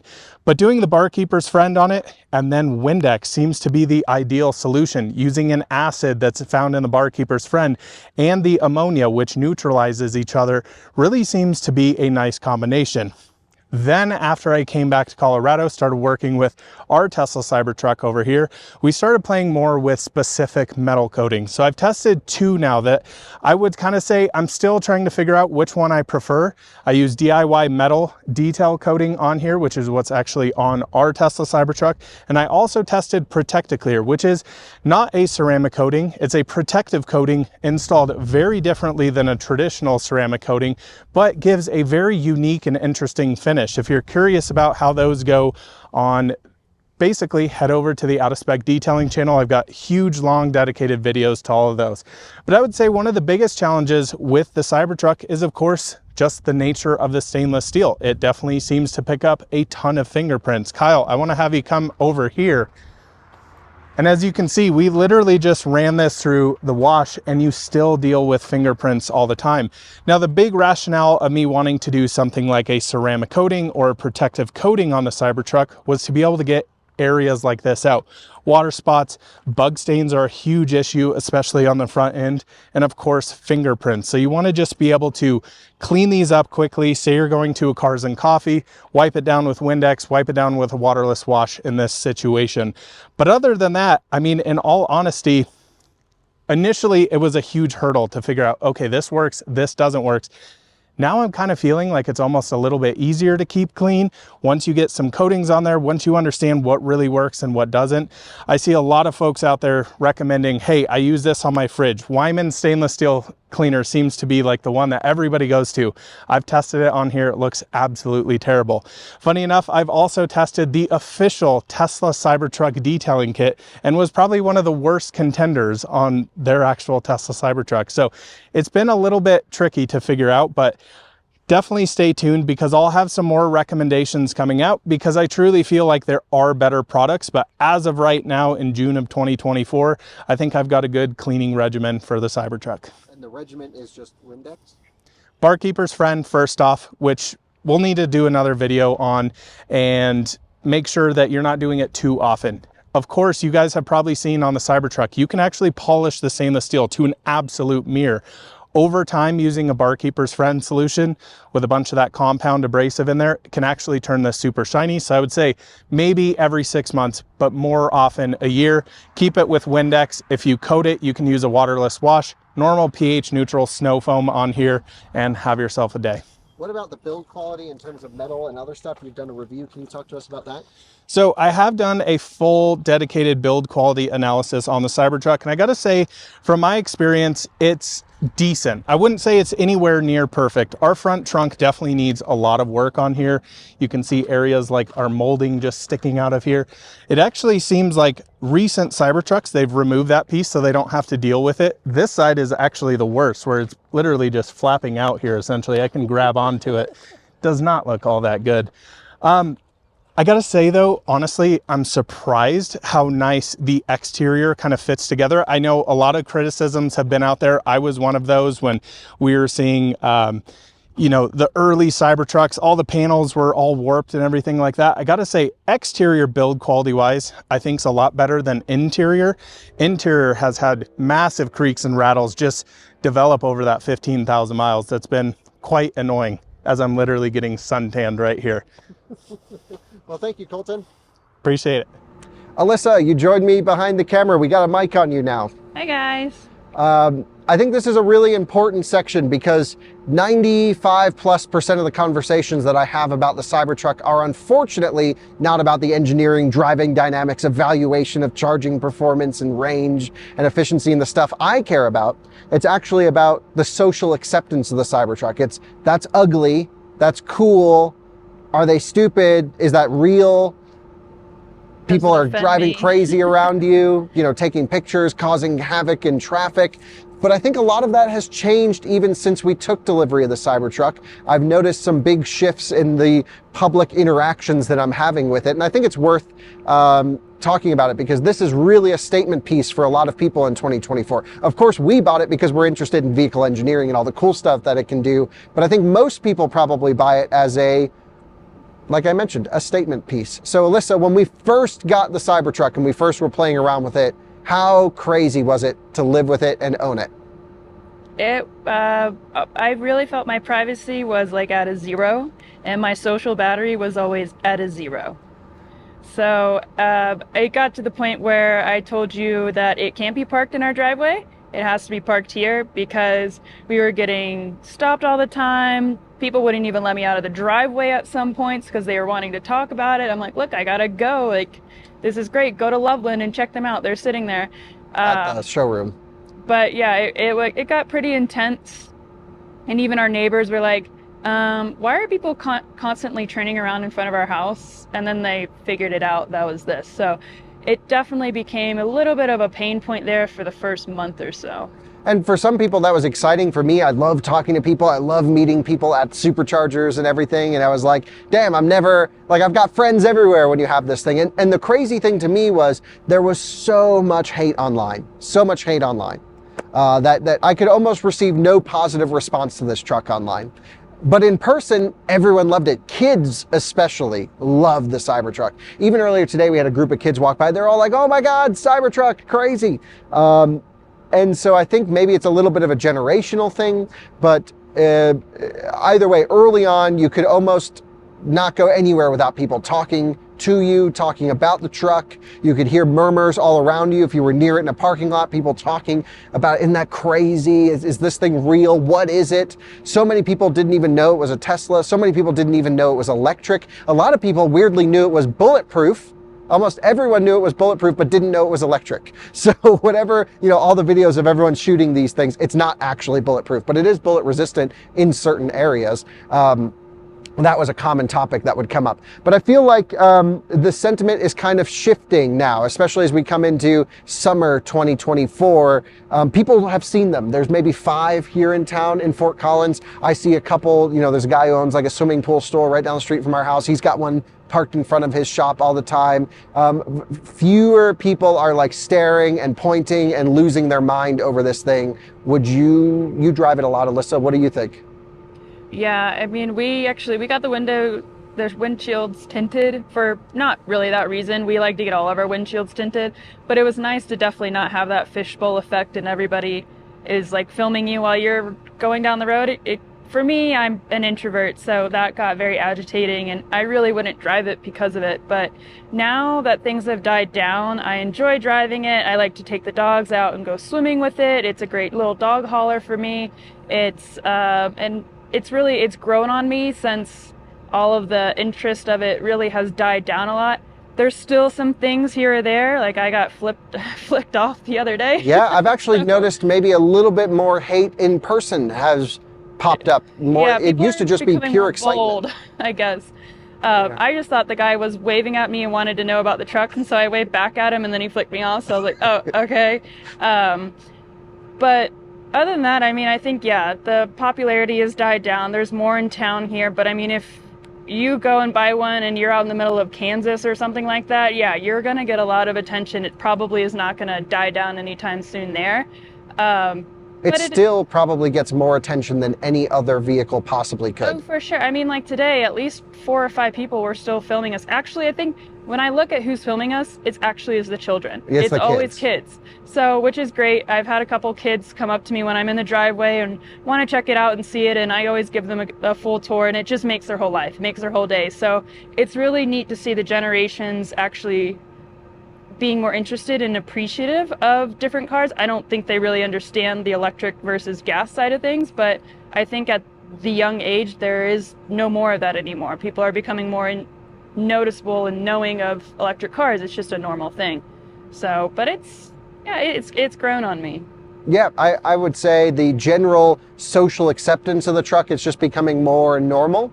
I would say the extremes of people hating it and loving it seemingly are like dying down, and we're just evaluating it for what it is and appreciating it as a normal truck. Still, with that said, it gets crazy amount of attention, but when this thing launched, and we are lucky, we drive everything at work, we drive supercars, we drive, things that typically get a lot of attention. Nothing got the attention like this, especially I just remember the most insane experience was right after we took delivery and we started our cross-country trip, and I was driving through the panhandle of Florida, which a lot of bro trucks, a lot of diesels, lifted, they all went crazy for this thing. They loved it. That's because it's the craziest thing on wheels. And every other car on the road was filming us, almost crashing into us. It was just pure insanity. I've never experienced anything like it. And now I would say it gets about the same level of attention as if you drove a Bugatti Chiron or a Lamborghini Aventador, which is manageable but still quite intensive if you're like Alyssa and don't really like talking to people out in the public. If you're like me, I'm like, oh man, I want to talk to more people. And it's really cool.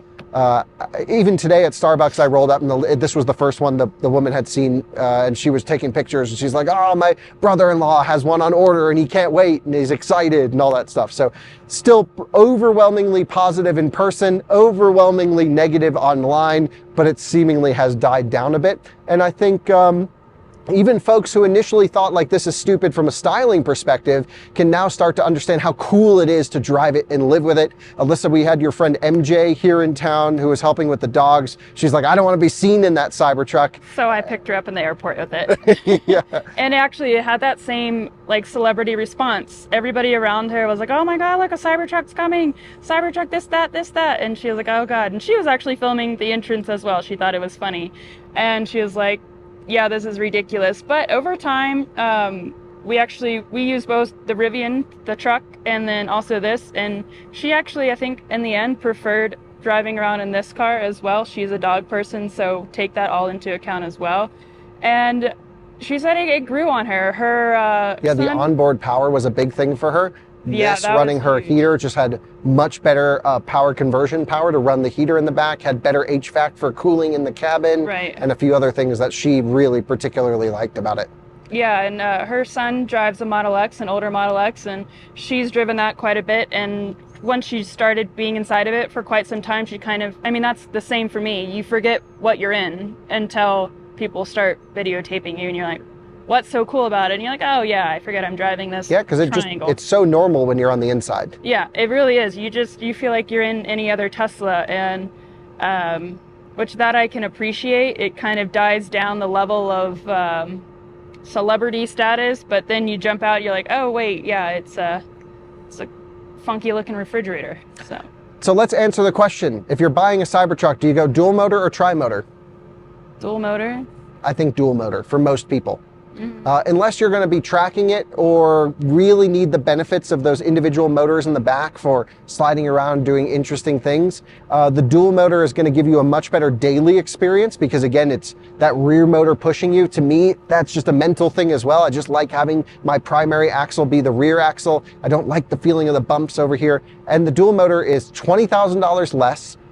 You're going to have the same basic performance day to day. That's still a really fast truck, over 600 horsepower. And you actually get dual locking differentials, which this has to use a simulated locking differential in the back, which is never as good as a physical locker. So to me, I would recommend most people just buy the dual motor.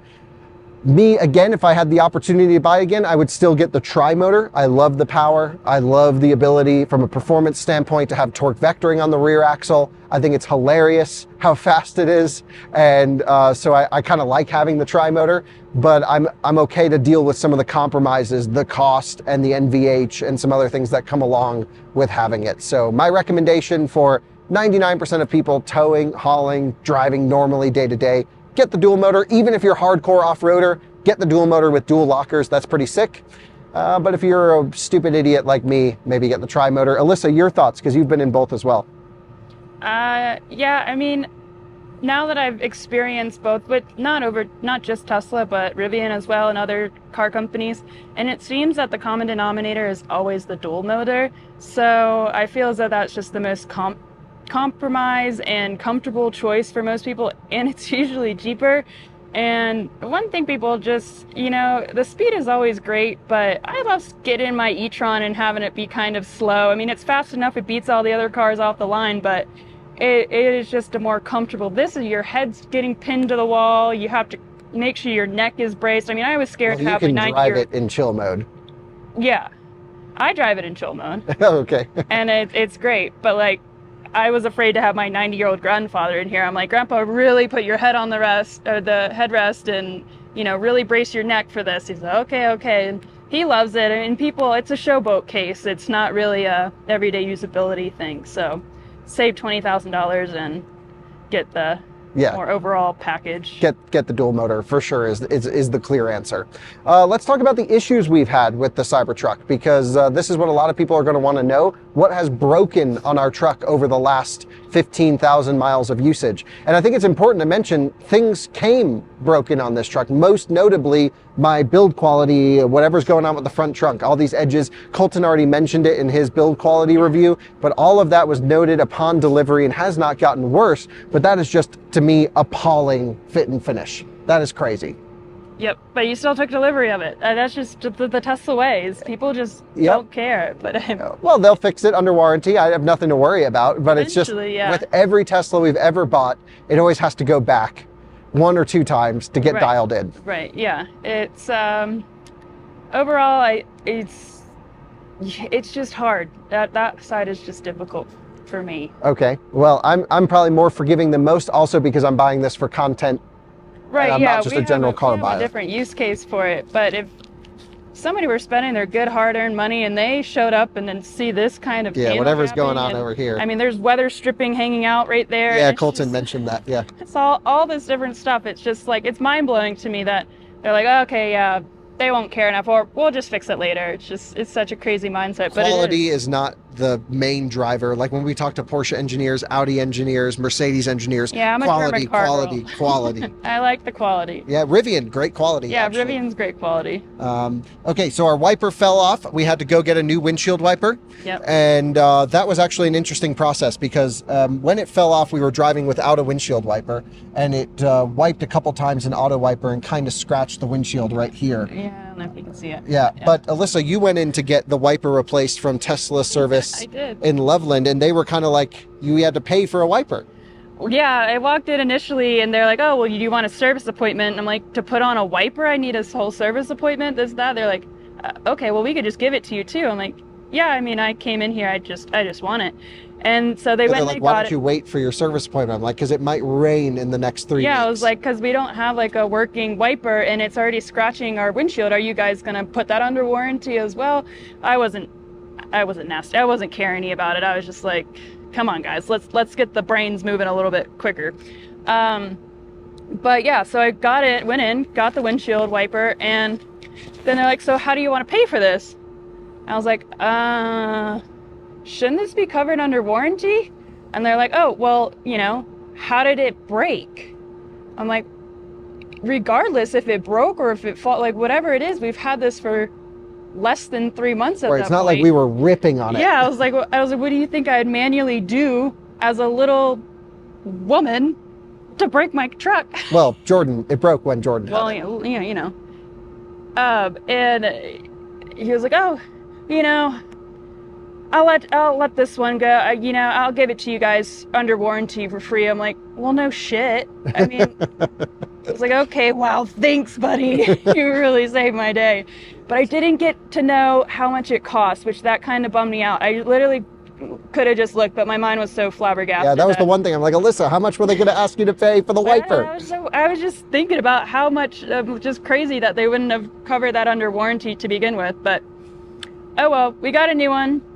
It took you and Danny both to install it to figure it out, but now... We couldn't figure it out, but now we know how it interchanges and gets in. And it's not there's no Alibaba versions of that, so you have to go to Tesla to get them. Yeah, I don't think it's incredibly expensive for the wiper. No, I don't. I want to say it was around the $60. Yeah, I don't know, but like, that's my guess. I don't really remember. So that's the only thing we fixed on the truck so far.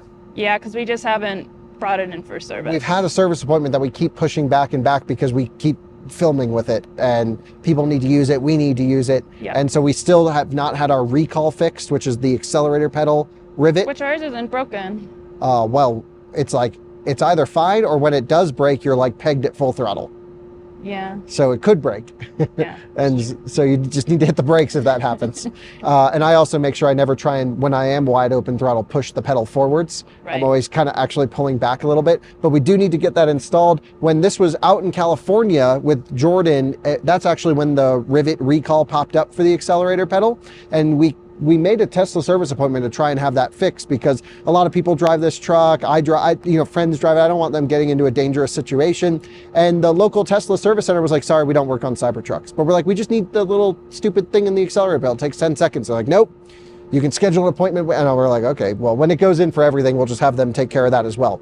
Here's some issues on it that have been pretty much since new, but squeaks and rattles have been a real problem. For example, and that happens every time. That's been since new, though. Every time I open and close the door, this mirror just makes a weird squeaky sound. It makes it sound like crap. Yeah, I mean, but honestly, all the issues that we're about to talk to you guys about has been here since day one. No, not my door creaking when I accelerate and decelerate. Oh, it feels like this is like staying stationary and the truck moves and it creaks. Hate that. Okay. I've got rattles in the back, all by the back seats when the bass hits. The car was a lot more put together, and then one day it just started rattling everywhere. 5,000 miles. 5,000 it seemed like 5,000 to 7,000 miles was the durability test for the interior, and then it just feels like it's falling apart. Yeah. I even hit the brakes the other day, and the whole driver's seat like moved. Oh. And then I went to put the seat back, and like on the rails, it's like almost binding on the rails now. So it might be missing a bolt, which that's happened with us before, that they've forgotten to really tighten a bolt on stuff. So what we need to do is just go bring this to Tesla, which it's going in the first week of July. I think we have it scheduled. Hopefully we don't need it that week. It just keeps getting pushed back. And every time they push it back, it's like, oh, our next appointment's 4 weeks from now. Yeah, which usually it's not the case for that. Yeah, but they're slammed because they let a bunch of people go. So like all of our techs that we knew at Loveland, they're all gone. Yeah. Like our favorite people who would come to our house. Everybody? Everyone we knew. Oh, they left all the good guys go. Yeah, they're all great. So it's kind of sad that they let a lot of the real hardcore team that made our Tesla owning life easier go. But yeah, the squeaks and rattles are a serious issue that drive me insane. Also, my steering wheel isn't centered. It's slightly off-centered, so I need to have them bring that in. What else, Alyssa, is there? Aside from those little squeaks and rattles and steering wheel. Mostly just like the body stuff. I don't... Yeah, fix the front trunk. So many people have like our friend Zach, he's limiting his whole car. And we're like, we don't have any of those issues. We're really, really lucky, I guess, with that. The squeaks and rattles and little stuff, the like little annoying things that happens on every Tesla. And we're also probably more particular than your typical Tesla owner, because we are used to driving a high quality product, we want this to feel that way. We're probably more particular, but Tesla's never given us an issue on fixing anything. It might take them a few times to understand what we're trying to communicate or bring in, but they do a good job. The only thing I think that's wrong with this that I don't think Tesla will know how to fix is I have an intermittent gear train whine on the front motor. And so between like 75 and 90 miles an hour cruising down the highway, I'll get this warble, this resonance coming from seemingly the gear train up front that I just know there's no way I'll ever be able to explain that to the Tesla service center. Been really fixated on gear or on whines lately. Oh yeah? Yeah. Just with all the cars. Yeah. He's noticing all of things them. should be consistently quiet. Right now, I agree, but I mean, yeah, overall, everything still works. Yeah, I can't think of really anything else that's wrong with it that kind of needs to get fixed. And if so, I'll do a video on our first service experience. But so far, everything's held together really well. No panels have flown off of it. Yeah. Like some people, they're like losing this panel. That's huge. Nothing like that. Just crazy to think that's a crazy issue. thing happened. I'm glad I remembered. Our wheels almost fell off.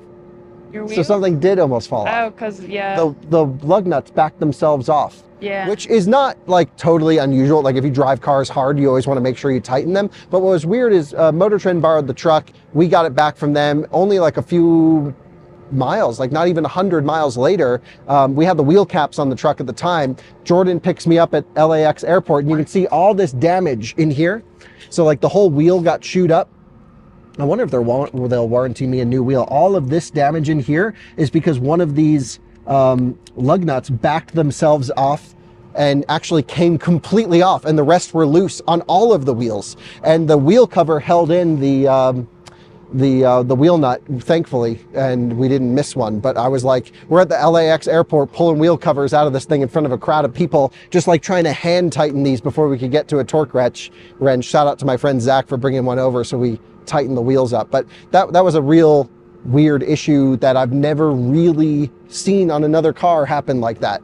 I haven't really noticed it. It could just be a weird anomaly, but I have to mention it. And again, that was after we had retorqued the wheels. We've had the wheels on and off the truck, so it was not necessarily delivered to us that way from Tesla. But just, if you have a Cybertruck, just make sure you tighten your lug nuts there and make sure they're, torqued to spec every few thousand miles. So that's what's wrong with it, which is honestly not much, just rattles. Annoying number of rattles, I would say. One concern I have about the wear and tear of the truck is on the driver's seat. Because the truck is pretty high up and I don't dump the suspension out, I've already noticed some rippling happening here on my driver's side bolster. And I've been trying to put my butt up and over the seat so that I don't sit on this, but yeah, not much we can really do about that. No. I think that's about it. Everything else is pretty good on the truck, pretty solid. Just squeaks. Every time I close the door, this mirror squeaks. So that's the reliability side of things. I'm going to do a little Q&A and get through the rest of the stuff here at the end of the video. But I think just to summarize our thoughts on owning this for 15,000 miles, because a lot of people will probably just jump to this section right here. It has been, again, a interesting piece of automotive history to own. This certainly will go down as one of the most interesting cars of the maybe even decade, century, perhaps. It's definitely a icon of automotive, and I'm lucky enough to have owned it. There's a lot of good, there's a lot of bad, there's a lot of exciting features, there's a lot of little annoyance things with it, but overall I would say it's neither as great or as terrible as a lot of people say. That's a Johnny Lieberman quote. That's how he always describes it. It's not as great or as terrible as everyone says, and I would generally agree with that. It's cool, it's fast, it's getting better with updates, certainly has improved a lot. It has a long way to go. Autopilot's still missing. Charge curve needs massive improvements. And I still think they need a bigger battery option. I don't think the range extender is the right approach. But for a truck, it's probably priced way too expensive for its capabilities and its competitive segment. And I would still recommend, if you need an electric pickup truck for work, to buy the Silverado EV, just because of the battery pack and everything. F-150 Lightning certainly is a fantastic option as well. The Rivian, if you want to do more adventuring. And then this is like if you're a tech bro who wants something interesting. We might do an update once all the other electric pickup trucks get refreshed. New Rivians coming, F-150 for 2024, maybe another comparison of everything. But overall, this is certainly an interesting piece of automotive, and it's been really cool to own it, feel everyone's responses. And I'm, like I said, very lucky to be in the position to have this, to make videos for you about it, and to experience it. It's been really cool. And so my overall impression is extremely positive on the Cybertruck. I really like it. There's things about it I don't like, of course, but overall, cool truck. What do you think, Alyssa? Yeah. I mean, it's become less offensive to me over time, and it's actually truly grown on me. I like it. I do enjoy driving it. It's fun to drive, and yeah, I mean, we're really fortunate to be able to say that we've owned this truck, and it's just, yeah, it's a piece of automotive history. I agree with that. It's eclectic. It's something. It's something for sure.